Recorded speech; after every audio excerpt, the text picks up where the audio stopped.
कबीरदास का एक दोहा है, निंदक नियरे राखिए आंगन कुटी छवाए, बिन पानी साबुन बिना निर्मल भये सुहाए। ये दोहा कबीरदास जी ने लिखा है।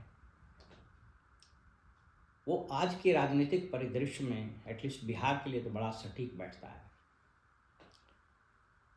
दो सलाहकार की मंडली ने नीतीश कुमार और तेजस्वी नेता विरोधी दल, ये दोनों की लुटिया डुबोने में कोई कसर नहीं छोड़ा।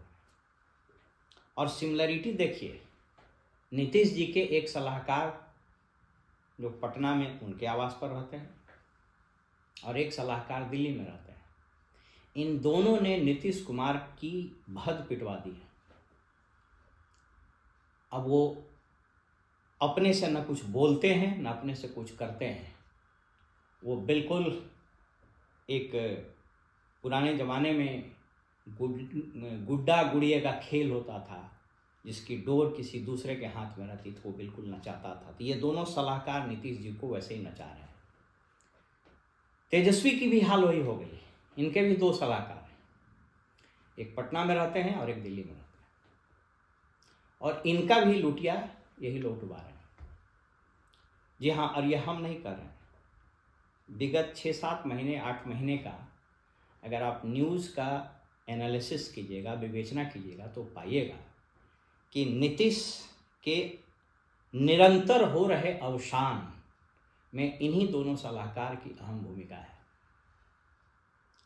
और जिस तरह से तेजस्वी का 15 में उदय हुआ था और पूरा बिहार खास करके युवा उनके साथ खड़ा दिख रहा था और लोगों को एक नई उम्मीद की किरण और राष्ट्रीय जनता दल को एक नया नेतृत्व, एक उभरता हुआ युवा चेहरा मिला था, इसने लोगों में आस जगा दी थी। लेकिन उसके बाद से जब इन दोनों सलाहकार की एंट्री हुई, उसके बाद से आरजेडी के सोशल बेस में, इसके पॉलिटिकल कैंपेन में, इनके संघर्ष के मैग्नीट्यूड में, इन सब में निरंतर ह्रास होना शुरू हो गया। और इसका रिफ्लेक्शन अब धीरे धीरे हो रहा है। ये वही दोनों रणनीतिकार थे जिनके विषय में लास्ट जब सत्ता परिवर्तन के बाद विश्वास मत प्राप्त होने की रणनीति बन रही थी,